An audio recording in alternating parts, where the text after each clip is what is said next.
যেই রাষ্ট্রের জনগণগুলো যত শিক্ষিত হবে সেই রাষ্ট্রটা তত উন্নত হবে। যেই রাষ্ট্রের জনগণ যতটা শিক্ষা লাভ করবে সেই জনগণগুলো ততটা আদর্শবান হবে। কথা বলুন ঠিক না ব্যাঠি? এখন এই আদর্শবান শিক্ষা বানাতে, যে শিক্ষা আমাদের কলিজার টুকরা সন্তানদেরকে কেউ আমরা দিচ্ছি ডাক্তারি পড়তে, ইঞ্জিনিয়ার পড়তে, ব্যারিস্টার, সব ঠিক আছে। ডাক্তার, ইঞ্জিনিয়ার, ব্যারিস্টার করে অসংখ্য নজির আছে বাংলাদেশে। সন্তান ইঞ্জিনিয়ার, কি সন্তান কিছু কিছু ইঞ্জিনিয়ারিং হয়েছে, ইঞ্জিনিয়ার হওয়ার পরে পিতা মাতাকে বৃদ্ধাশ্রমে রেখে আসে। আছে না নাই? আওয়াজ দুল আছে না নাই? এরা ইঞ্জিনিয়ার না, আমি বলি যেটা ইনজানুয়ার। ডাক্তার ইঞ্জিনিয়ার হয় যেই পিতা মাতার রক্ত চুষে খেয়েছে সন্তান, মা বাবা কত কষ্ট করে সন্তানটাকে লেখাপড়া করিয়েছে। শেষ বয়সে অসংখ্য ডাক্তার, ইঞ্জিনিয়ার, প্রফেসর দেখেছি পিতা মাতাকে বৃদ্ধাশ্রমে রেখে আসে। কথা বলুন ঠিক না ব্যাটি? কেউ সরাসরি ডাইরেক্ট বৃদ্ধাশ্রমে রেখে আসে, কেউ ইনডাইরেক্ট ভাবে নিজের পরিবারে, গ্রামের বাড়িতে বৃদ্ধাশ্রমের মতে জীর্ণ শীর্ণ ভাবে কোন রকম ঘুপচি একটা ঘরে পিতা মাতাকে ফেলে রাখে। কথা বলুন ঠিক না ব্যাটি? মনে রাখবেন, আপনার সন্তান যদি শিক্ষা অর্জন করে, আপনার সন্তান যদি সুশিক্ষা অর্জন করে, আপনার সন্তান যদি হাফেজ আলেম হয়, দাখিল, আলিম, ফাজিল, কামিল, পাস যদি আপনার সন্তান অর্জন করতে পারে, আল্লাহি আপনার সন্তান খাঁটি আলেম হলে কখনো পিতা মাতাকে বৃদ্ধাশ্রমে রেখে আসার চিন্তা ভাবনা মাথায় আসতেই পারে না। কথা বলুন ঠিক না ব্যাটি? তাহলে 4 নম্বর পয়েন্ট হলো জাতিকে সুশিক্ষায় শিক্ষিত করতে হবে। কি বলুন? জাতিকে সুশিক্ষায়, একটা পরিবার যখন শিক্ষিত হবে সমাজটা শিক্ষিত হবে। সমাজটা যখন শিক্ষার আলো দেখবে গোটা রাষ্ট্রটা শিক্ষায় পরিণত হয়ে যাবে, আলোয় পরিণত হয়ে যাবে। কথা বলুন ঠিক না ব্যাঠি? দরদিরা আমার, বিয়ে করে খালি সন্তান দুনিয়াতে পাঠিয়ে দিলে দায়িত্ব শেষ নয়। আপনারা আমার দিক খেয়াল করুন, একটা সন্তানের উপরে পিতামাতার 6টা কর্তব্য আছে। কয়টা? আরো জোরে বলবো?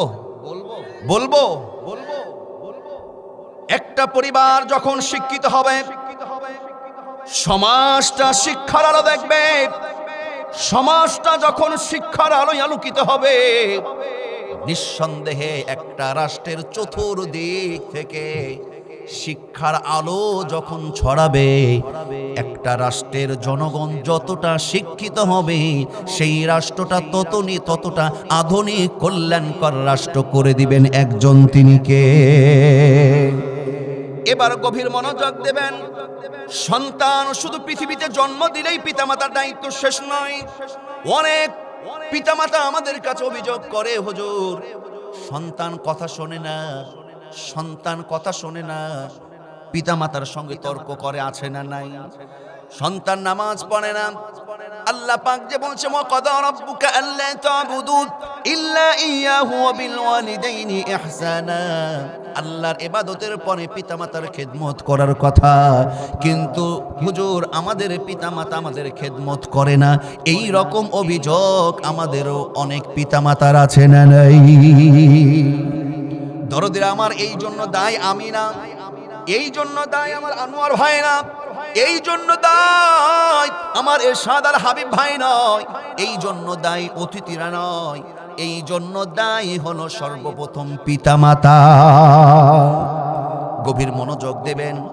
একটা সন্তান জন্মগ্রহণ করার আগ থেকেই পিতামাতার উপরে সন্তানের হক তৈরি হয়ে যায়। আমি বলছিলাম সন্তানের উপরে পিতামাতার হক দায়িত্ব 6টি।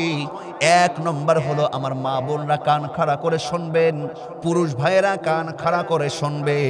সন্তানের জন্য 1 নম্বর কর্তব্য হলো সন্তানকে একটা উত্তম আদর্শবান একটা মা উপহার দিতে হবে। বিয়ে করার আগেই সন্তানের দায়িত্ব পিতার কাঁধে। পিতা একটা আদর্শ কল্যাণকর মা নিয়ে এসে সন্তানকে দেবে। কথা ঠিক না ব্যাঠিক? আর আমার বোনেরা যখন বিয়ে করবেন, মা হিসেবে আপনার উপরে সন্তানের কর্তব্য হলো মায়েরা একটা আদর্শবান তাকওয়াবান পিতা সন্তানকে উপহার দেবে। কথা ঠিক না বেঠি? কথা ঠিক না বেঠে? শুধু অনেকে বলে যে আদর্শ মা না, আদর্শ পিতাও দিতে হবে, আদর্শ মাও দিতে হবে। দরদিরা আমার শুনুন, 1 নম্বর হলো সন্তানের জন্য আদর্শ মা বা আদর্শ পিতার ব্যবস্থা করতে হবে। কিন্তু অত্যন্ত দুঃখজনক হলেও সত্য, অসংখ্য যুবক আছে, অসংখ্য যুবকের পিতামাতা আছে, চিন্তা করে যে মেয়ের অবস্থা আগে দেখে চেহারা কেমন আছে, অবস্থা কেমন আছে, ও নামাজ পড়ে, কোরআন তেলাওয়াত পড়তে জানে কি জানে না, মাদ্রাসার বারান্দায় গিয়েছে কি যাই নাই সেটা দেখে না, অবস্থা ভালো, বংশ ভালো, চেহারা সুন্দর আছে কিনা এটাই দেখা হয়। কথা ঠিক না ব্যাটি? আগে যদি আদর্শ চরিত্র যদি না দেখো তাহলে বিপদ আছে। 1 নম্বর হলো, লম্বা করতে চাচ্ছি না, সন্তানের উপরে পিতামাতার কর্তব্য বা হক হলো, পিতামাতার উপরে সন্তানের অধিকার। 1 নম্বর হলো সন্তানকে পিতা অথবা মাতা উপহার দিবে। 2 নম্বর কর্তব্য হলো সন্তান যখন দুনিয়ার মুখ দেখবে তখন সন্তানের কানে আযান দেওয়ার ব্যবস্থা করবে। জন্মের শুরুতে তাওহীদের দাওয়াত তার কানে পৌঁছে দিবেন। আল্লাহু আকবার, আল্লাহু আকবার, আল্লাহু আকবার,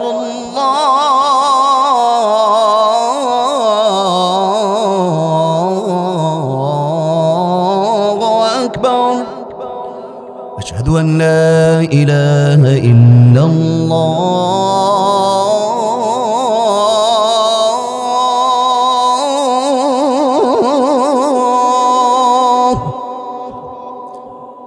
أشهد أن لا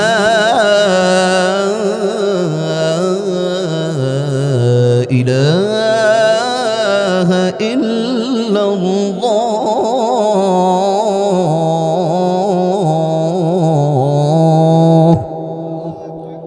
সন্তানের কানে আজানের ব্যবস্থা করবে। 3 নম্বর হলো পিতামাতার সন্তানের উপরে দায়িত্ব কর্তব্য হলো 3 নম্বর, সন্তানের সুন্দর একটা 7 দিনে আকিকার ব্যবস্থা করবে। আকিকার ব্যবস্থা করবে এবং সুন্দর একটা নাম রাখতে হবে। সুন্দর একটা কি রাখতে হবে? নাম। আর আমাদের নামের ঢং কি রে বা? রকেট, জ্যাকেট, পকেট, আলু, বেগুন, টমেটো, তরমুজ, এগুলো সন্তানের নাম গো। অনেক মায়া বোনের নাম আছে পিয়ারা, আলু, বেগুন, টমেটো, এগুলো নাম আর পাই না। অর্থবহল ভালো নাম ধরে রাখবেন। কিয়ামতের ময়দানে অসংখ্য ব্যক্তি যখন নাম ধরে ডাকবেন, নামের ওসিলা অনেকে জান্নাতি হয়ে যাবে। আর সেই দিন যদি বলে রকেট,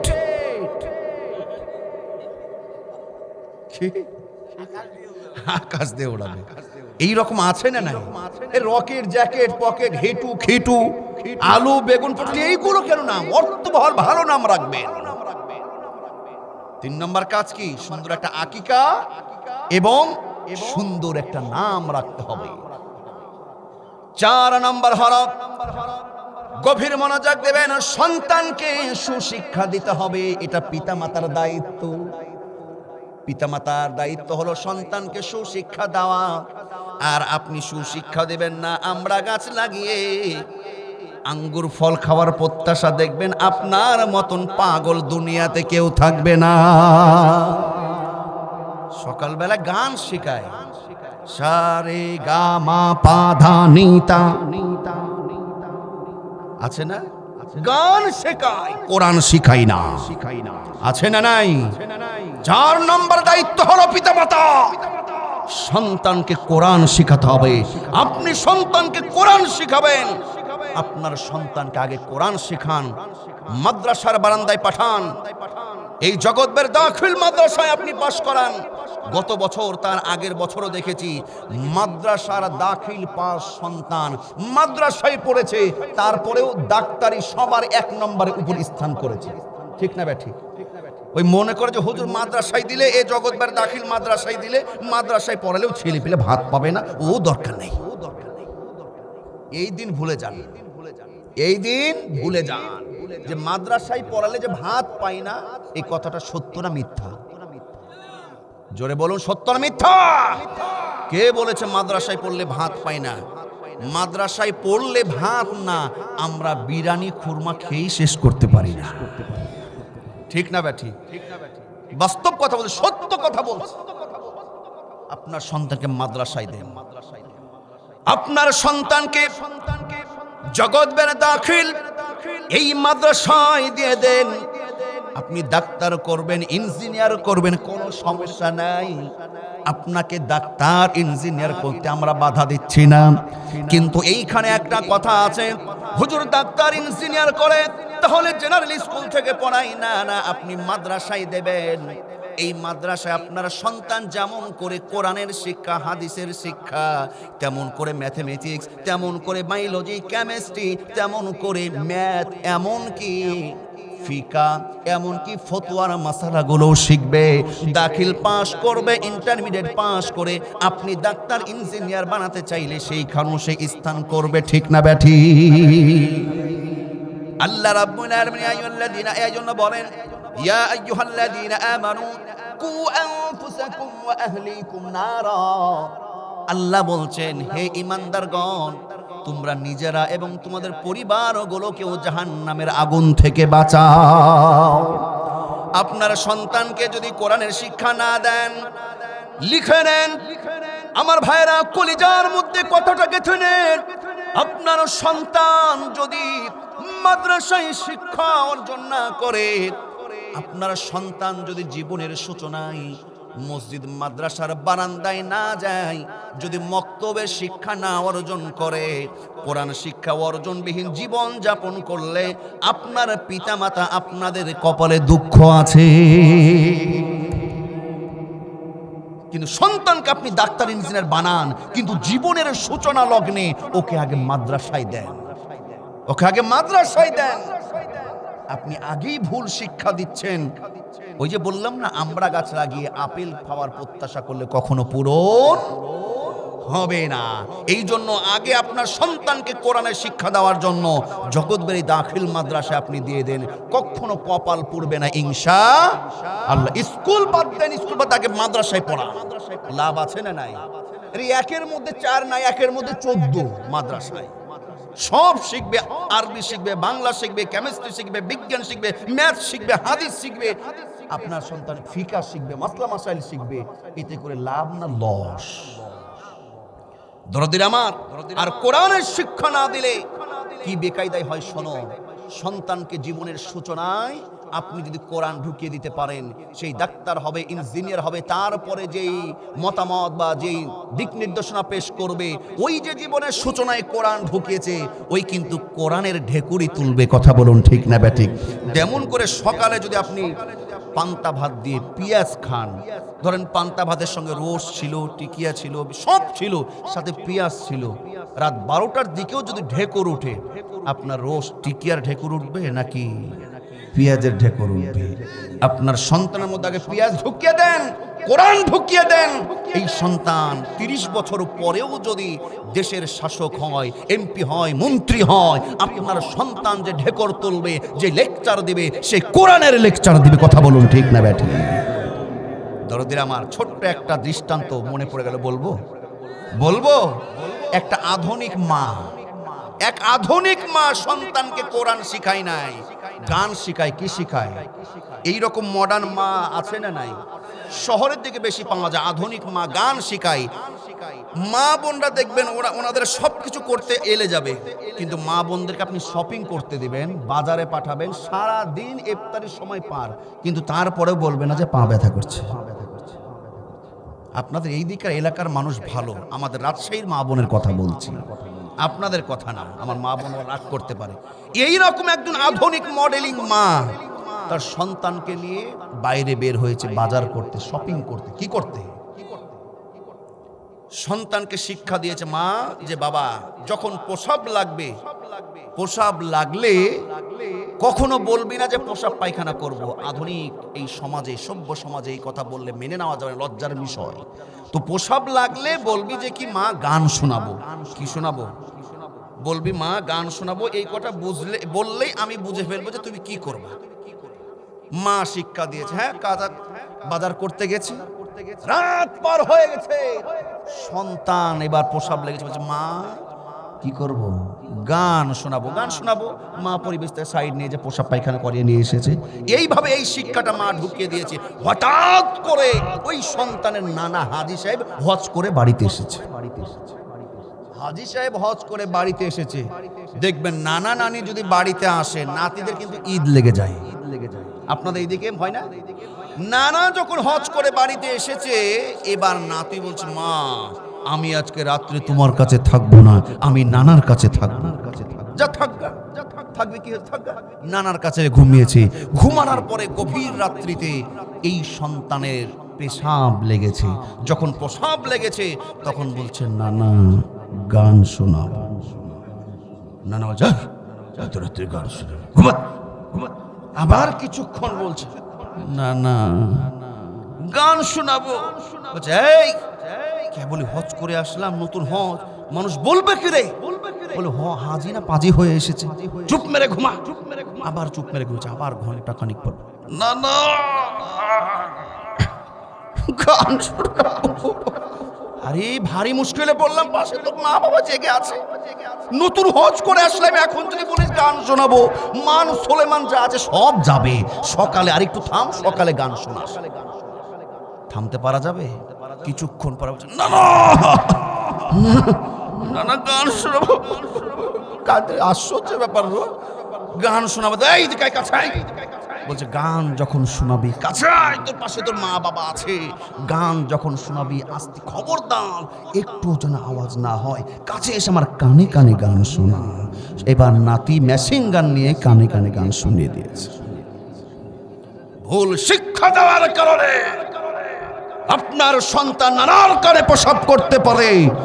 এই জাতির কপাল তখনই পড়েছে, আজকে সন্তানগুলো মাদ্রাসার শিক্ষা, কোরআনের শিক্ষা না থাকার কারণে আজকে জাতির বুকে প্রসাব করেছে। কথা বলুন ঠিক না ব্যাঠিক?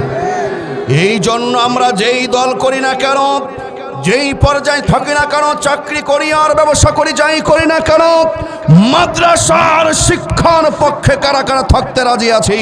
দুইটা হাত আল্লাহকে দেখাও। লিল্লাহে তাকবীর, লিল্লাহে তাকবীর। হাত নামা। কষ্ট হলো? চমৎকার কথা আছে সামনে, বলবো? আরেকটু সময় বলবো। 12:30টার মধ্যে মোনাজাত করে দেবো ইনশাল্লাহ।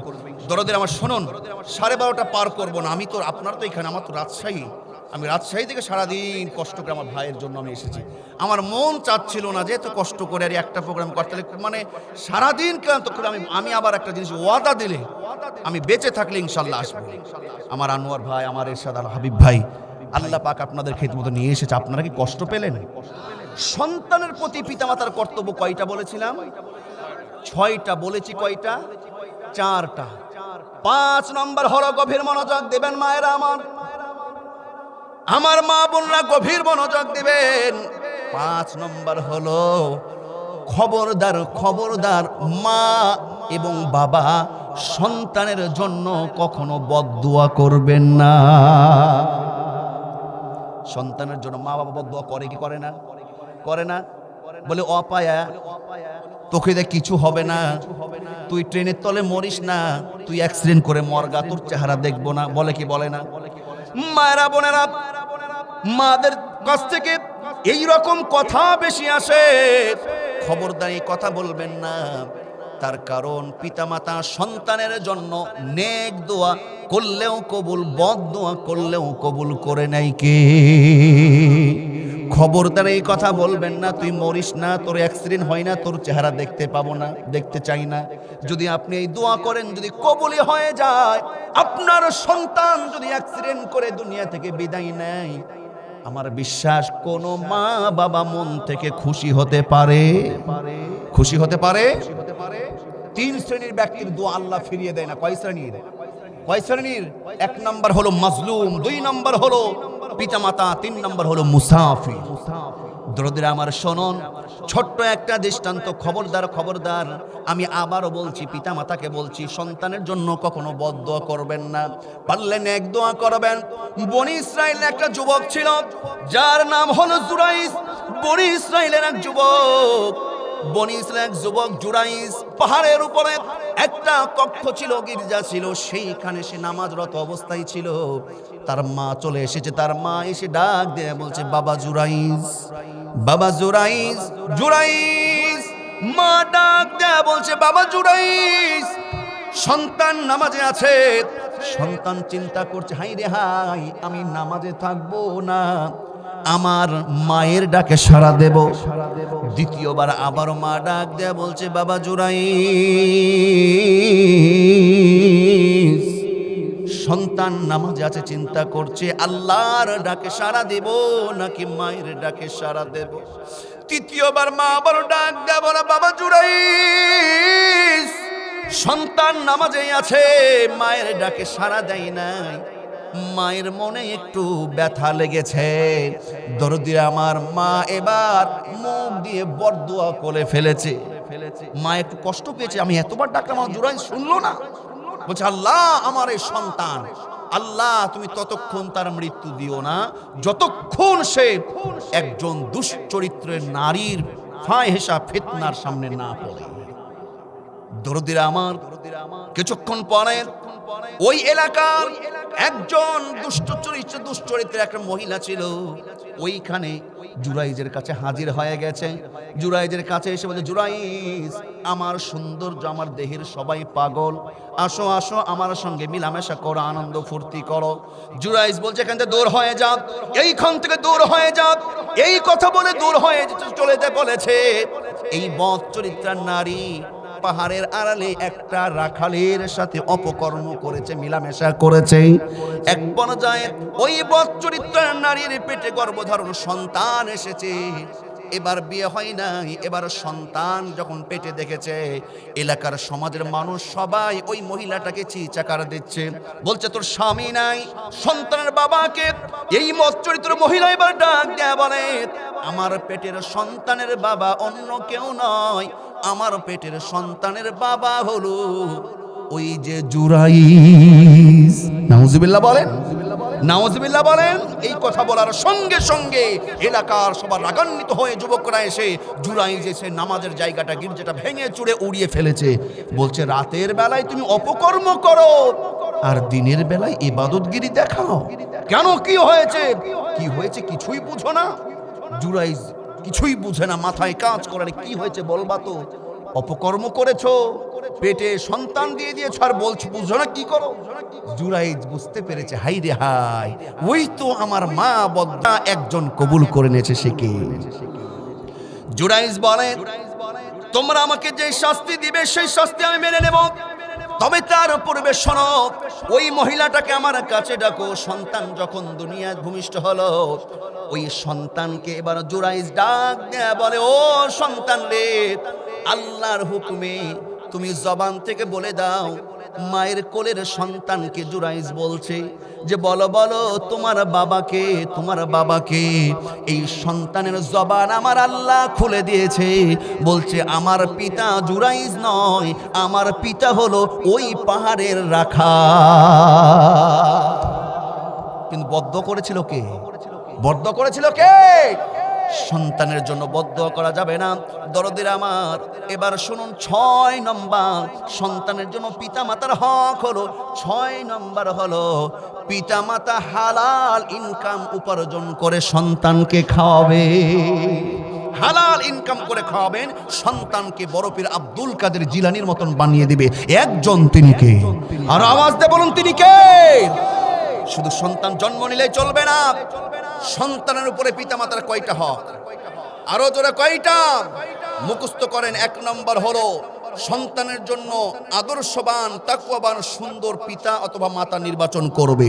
2 নম্বর হলো সন্তান দুনিয়াতে ভূমিষ্ঠ হওয়ার পরে কানে কি দেবে? আজান দেবে।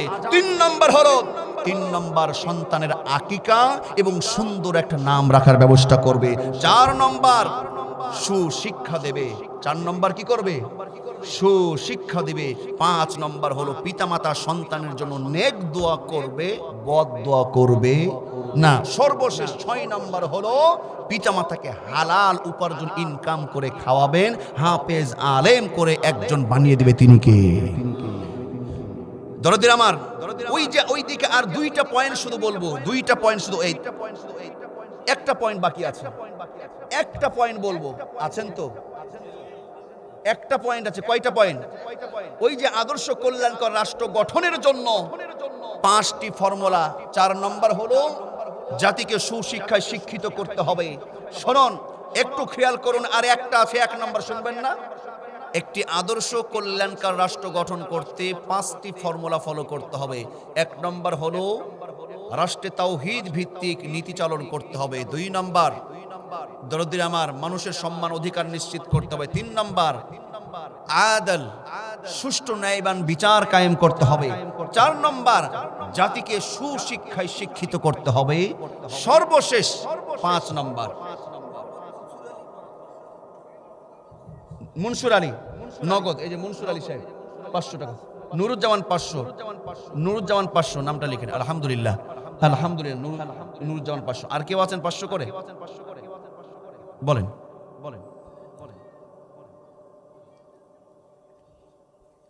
5 নম্বর হলো